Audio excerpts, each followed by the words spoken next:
أعوذ بالله السميع العليم من الشيطان الرجيم من نفخه وهمزه ونفثه. بسم الله الرحمن الرحيم، وصلى الله على سيدنا محمد خاتم النبيين وعلى آله وأصحابه أجمعين. أما بعد، الآن il y a un sujet qui me brûle l'esprit, c'est donc cet univers entier avec tout ce qu'il renferme et comment qu'il a été établi par Allah Azza wa Jal de façon à ce que toutes les créatures, vivantes et non vivantes, ont des relations, ont des influences l'une par rapport à l'autre, et que c'est un tout uni qui ne pourrait jamais exister si on enlevait un élément important du système, comme si, par exemple, si on enlevait le soleil, il n'y a plus de vie. On enlèverait la lune, par exemple, le système va s'écrouler. Mais il y a des sous-systèmes au grand système universel. C'est le système du genre humain, de l'espèce humaine, le système animal, l'écosystème animal, l'écosystème végétal. Et donc tous ces sous-systèmes au grand système est établi dans le grand système, dans la table bien gardée, pour que chaque créature joue son rôle. Il y a un rôle déterminé et bien défini pour chaque créature, pour chaque être et pour chaque astre, chaque planète, etc., pour jouer un rôle. De là, moi, en réfléchissant, sauf qu'il y a, bien sûr, les deux créatures auxquelles Dieu a donné justement le libre arbitre et le libre choix, et les a laissés libres dans tout cet univers pour le connaître et pour connaître à travers lui Dieu Azza wa Jal. Et justement dans cette question, dans cette réflexion, dans cette méditation, on revient à l'homme qui est libre. Il est le vicaire de Dieu sur la terre. Et ce n'est pas le djinn. Le djinn, il est instable. Mais il est aussi donc responsable de l'amana. Cette responsabilité sur la terre, pas autant que celle de l'homme. Le djinn a une certaine responsabilité, surtout vis-à-vis de Dieu, de la loi de Dieu, vis-à-vis de l'islam, de sa soumission aux lois de Dieu, de sa soumission à l'ordre de Dieu, de sa soumission à la religion universelle de Dieu qui est l'islam. Mais justement, donc, en réfléchissant, j'ai pensé justement au miracle. Quand les miracles ont lieu, d'abord au temps des prophètes, c'est-à-dire moi disais tout un. Puis j'ai pensé ensuite au miracle des saints hommes, surtout de ceux de la Ummah de Sidna Mohammed, au Wali d'Allah et saint homme de la Ummah de Sidna Mohammed, en parlant de leur karamat, qui ressemble souvent à des mu'jizat. Mais ce n'est pas ça uniquement la question, parce que on a beaucoup parlé sur le karamat, on a beaucoup parlé sur le mu'jizat, etc. Mais c'est de voir en profondeur les choses. Dieu, Azza wa Jal, est avec toutes choses. Par son pouvoir, par ses sciences, et par sa présence.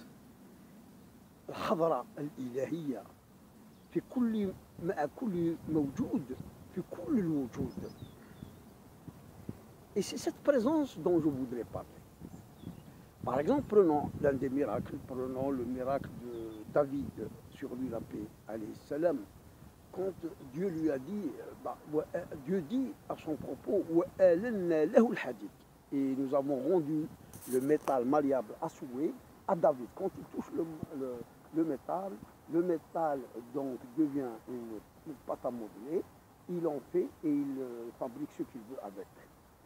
Il a même soumis les montagnes pour qu'elle donc invoque et glorifie Dieu avec lui.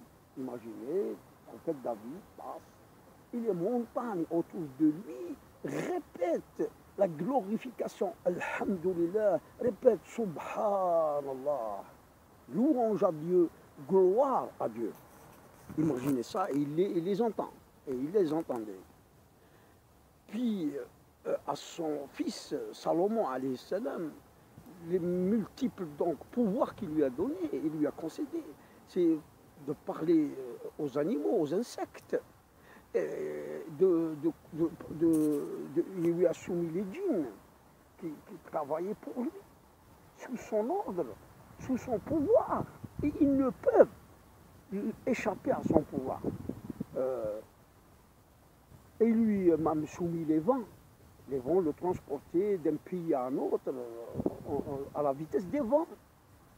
Mais maintenant, si on s'arrête un instant sur le moment où, quand le prophète David alayhi salam, met sa main, il dit Bismillah sur la chose et le fer devient pâte à modeler.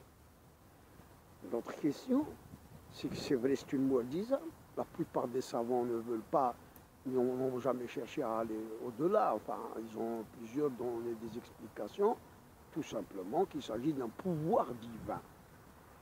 C'est-à-dire que Dieu, par son pouvoir, qu'il a donc fait couler dans David, sur lui la paix, a donc, ou par son pouvoir qui a coulé dans David, dans l'âme, Ruh de David, si on lui la paix.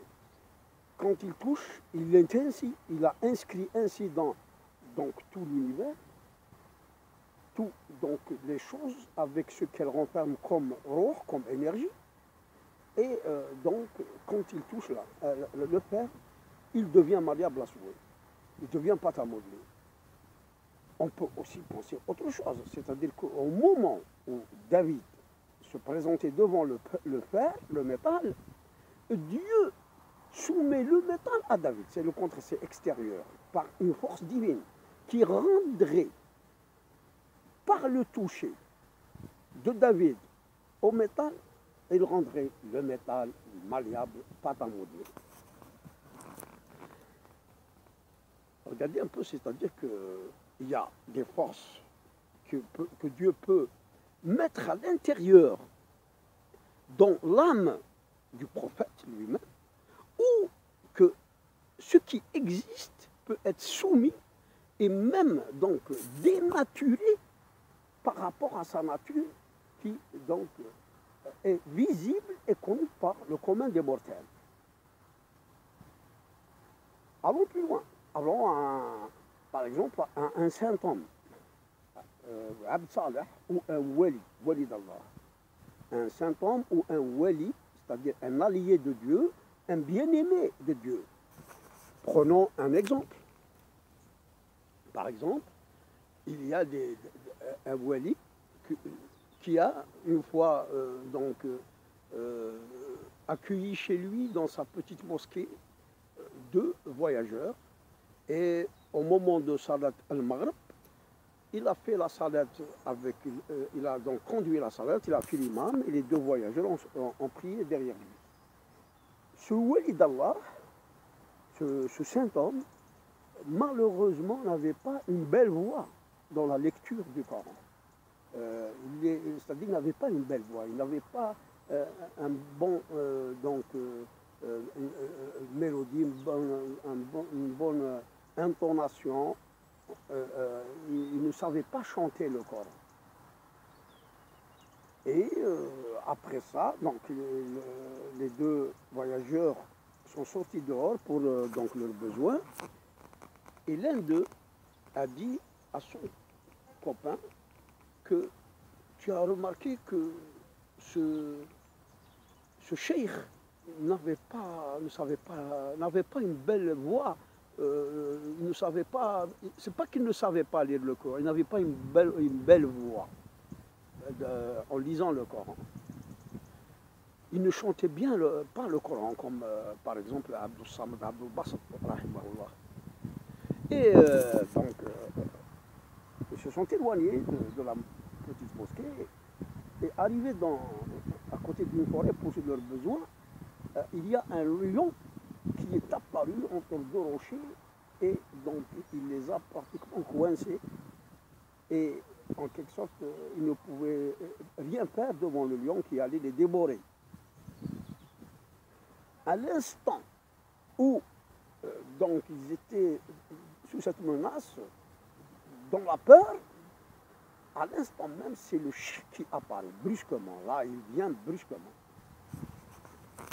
Et il prend le lion, il va vers le lion, il prend son oreille et il lui murmure des choses. Et le lion fait une sorte de salut par la tête au chien et se retire dans la forêt. Après les deux, il leur a dit de faire ce qu'ils avaient à faire et le cheikh est revenu à la mosquée. Quand les deux, il avait préparé le dîner, donc parce que c'était aussi ses hôtes, et en leur servant à manger, et après avoir mangé, en prenant le thé, il leur dit ceci. Alors que, enfin, je vais le dire, il leur dit ceci. Vous avez dans votre vie essayé d'enjoliver vos paroles, d'enjoliver votre langue, ce que dit votre langue. Et vous avez construit de belles phrases, de belles poésies.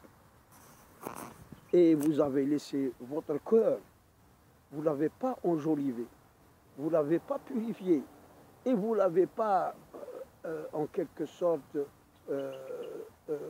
bien nettoyé des maladies du cœur. Et alors, en faisant cela, en pensant qu'à votre langue, qu'à votre poésie, qu'à vos belles paroles, en laissant votre cœur, vous avez eu peur du lion. Et j'ai essayé de rendre mon cœur plein d'amour pour Dieu et en essayant de le nettoyer, le purifier de toutes ces maladies. Et le lion a eu peur de moi et m'a, en quelque sorte, il s'est plié et il s'est soumis à mon ordre, à mes ordres. Dans cette histoire,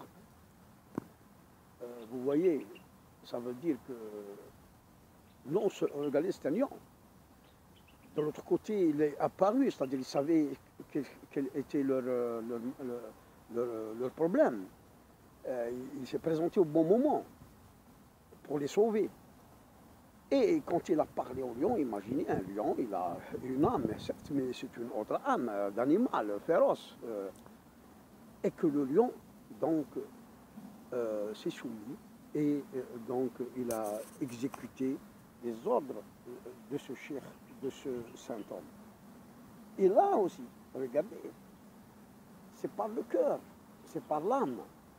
Quand il a donc purifié son âme, quand il s'est rapproché de Dieu, quand il a rempli son cœur d'amour pour Dieu et pour son prophète, les choses, les animaux, bon, c'est l'exemple de l'animal, les choses sont devenues soumises. Et elles, en quelque sorte, lui obéissent parce qu'il a obéi à Dieu. Il a obéi corps et âme dans ce qui est infiniment petit comme dans ce qui est apparent et grand et visible. Regardez, donc, pour les prophètes, donc, celui-là, il y avait dans son âme une lumière, une baraka, un pouvoir. Il s'est créé un pouvoir par son obéissance parfaite à Dieu. Et de même que les prophètes qui ont été choisis ont été dotés de pouvoir. Et tous ces pouvoirs, qu'ils soient dans les prophètes ou dans les saints ou dans les walis d'Allah, proviennent de Dieu et relèvent du pouvoir de Dieu. C'est la somme de ces pouvoirs qui vient du pouvoir suprême de Dieu. Sans que le pouvoir ne veut dire que c'est Dieu. Dieu est au-dessus parce que le pouvoir suprême sur toute chose lui appartient. Alors moi, j'ai vu que, à travers ces histoires, même Dieu le dit, il le dit en général, il a soumis toutes les créatures de la création à l'homme.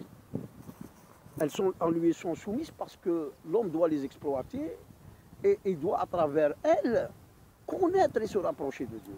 Parce que toutes les sciences qu'il va découvrir dans cet univers, dans ce écosystème universel, dans ses relations, influences, etc., vont le ramener à Dieu.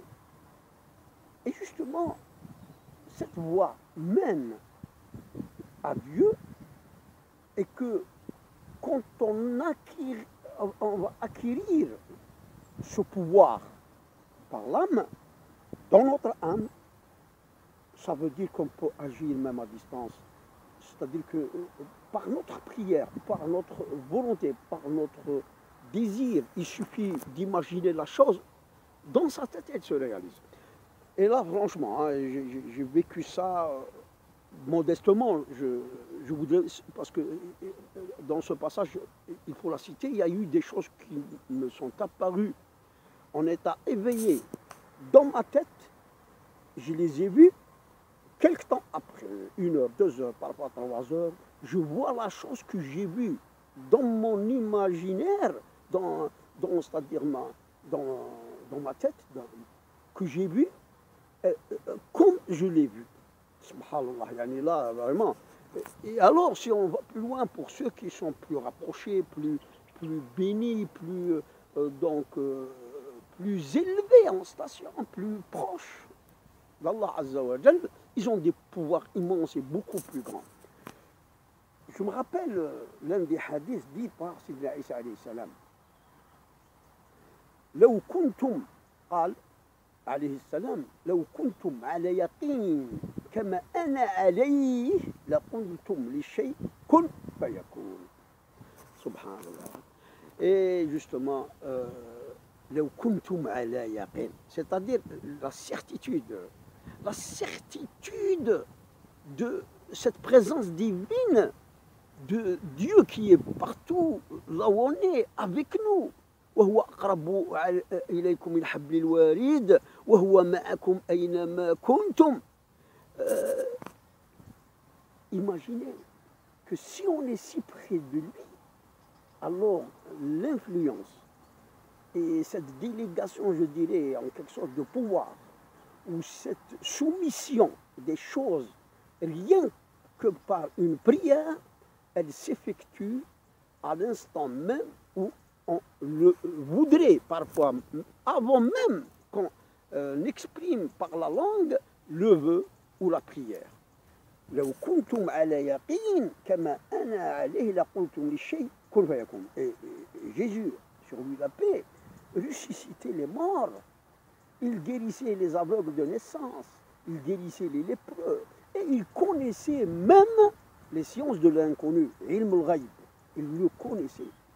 Et c'est son histoire, regardez, il s'agit d'une ruh alqaha ila Maryam. Ruhun minh alqaha ila Maryam. Et tout nous ramène donc à l'âme. Si on voudrait atteindre ces stations, si on voudrait arriver à avoir, à acquérir ces pouvoirs divins en nous, il faut donc purifier notre âme, l'élever à un degré spirituel suprême, si proche de Dieu. Et là, justement, les miracles auront lieu et ce serait vraiment des choses qu'on ne pourrait imaginer. Hein. Il y a beaucoup de choses qui arrivent qu'on ne peut imaginer, c'est-à-dire que l'intellect humain, la raison humaine ne peut pas les expliquer. Et franchement, ce serait du merveilleux, du miraculeux par rapport donc à ce que nous avons l'habitude de vivre par nos 5 sens.